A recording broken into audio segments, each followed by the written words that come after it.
राम राम राम राम राम राम राम राम राम नारायण नारायण। संबंध पूर्व श्लोक में कहे अत्यंत गोपनीय वचन को अनधिकारियों के सामने कहने का निषेध अब आगे के 67वें श्लोक में करते हैं। इदं ते न तपस्काय न भक्ताय कदाचन न चाश्रोषवे वाच्यम् न च मां योऽभ्यसूयते। यह सर्वगुह्यतम वचन अतपस्वी को मत कहना, अभक्त को कभी मत कहना, जो सुनना नहीं चाहता उसको मत कहना, और जो मेरे में दोष दृष्टि करता है उससे भी मत कहना। व्याख्या इदं ते न तपस्काय। पूर्व श्लोक में आए सर्वधर्मान परित्यज्य मामेकं शरणं व्रज, इस सर्वगुह्यतम वचन के लिए यहाँ इदम पद आया है। अपने कर्तव्य का पालन करते हुए स्वाभाविक जो कष्ट आ जाए, विपरीत परिस्थिति आ जाए, उसको प्रसन्नता पूर्वक सहने का नाम तप है। तप के बिना अंतःकरण में पवित्रता नहीं आती, और पवित्रता आए बिना अच्छी बातें धारण नहीं होती। इसलिए भगवान कहते हैं कि जो तपस्वी नहीं है उसको यह सर्वगुह्यतम रहस्य नहीं कहना चाहिए।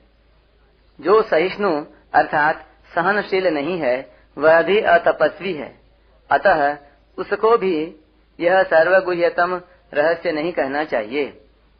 यह सहिष्णुता 4 प्रकार की होती है। द्वंद्व सहिष्णुता, राग द्वेष, हर्ष शोक, सुख दुख, मान अपमान, निंदा स्तुति आदि द्वंद्वों से रहित हो जाना। ते द्वंद्व मोह निर्मुक्ताः द्वंद्वैर्विमुक्ताः सुख दुख संज्ञैः। दूसरी वेग सहिष्णुता, काम, क्रोध, लोभ, द्वेष आदि के वेगों को उत्पन्न न होने देना। काम क्रोधोद्भवम वेगम।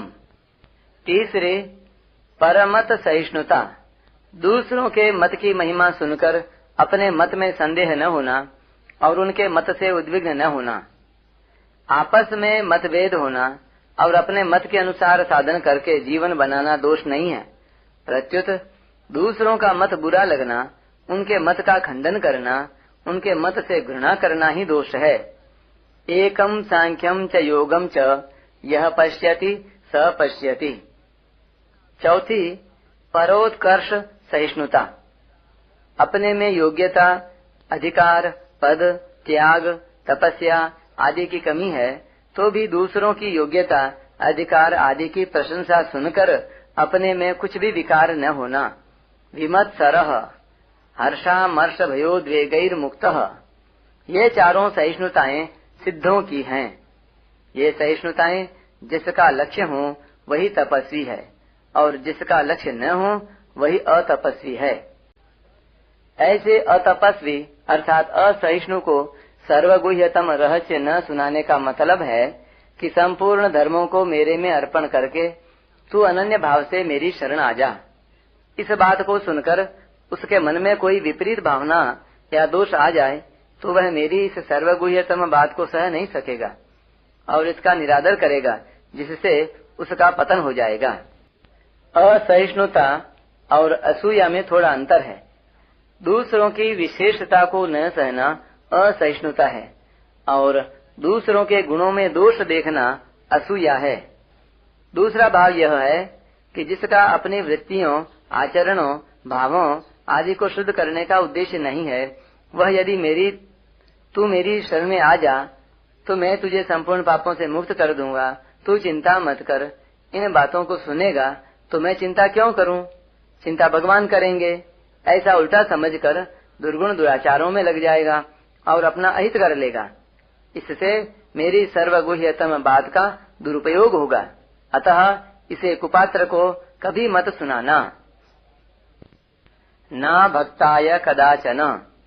जो भक्ति से रहित है, जिसका भगवान पर भरोसा, श्रद्धा, विश्वास नहीं है, उसको भी यह बात मत कहना, क्योंकि श्रद्धा, विश्वास और भक्ति न होने से उसकी यह विपरीत धारणा हो सकती है कि भगवान तो आत्मश्लाघी हैं, स्वार्थी हैं और दूसरों को वश में करना चाहते हैं। जो दूसरों को अपनी आज्ञा में चलाना चाहता है, वह दूसरों को क्या निहाल करेगा? उसके शरण होने से क्या लाभ है? इस प्रकार दुर्भाव करके वह अपना पतन कर लेगा। इसलिए ऐसे अभक्त को कभी मत कहना। न चाशुश्रूषवे वाच्यम।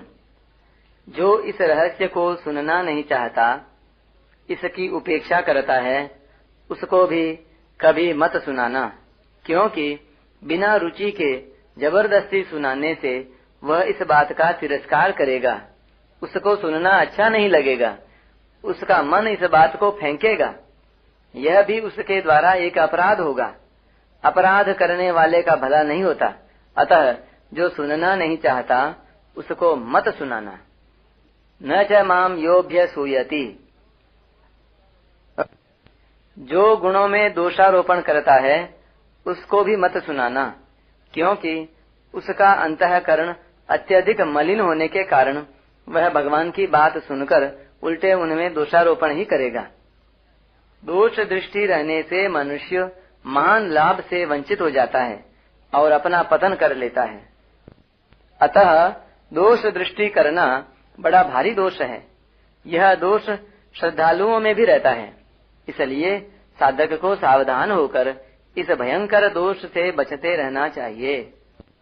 भगवान ने भी 3 अध्याय के 31वें श्लोक में जहाँ अपना मत बताया, वहाँ श्रद्धावन्तः अनसूयन्तः पदों से यह बात कही कि श्रद्धा युक्त और दोष दृष्टि से रहित मनुष्य कर्मों से छूट जाता है।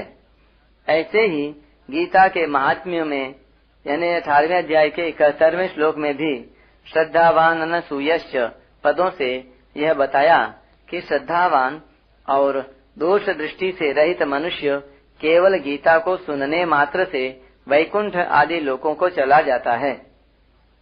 इस गोपनीय रहस्य को दूसरों से मत कहना।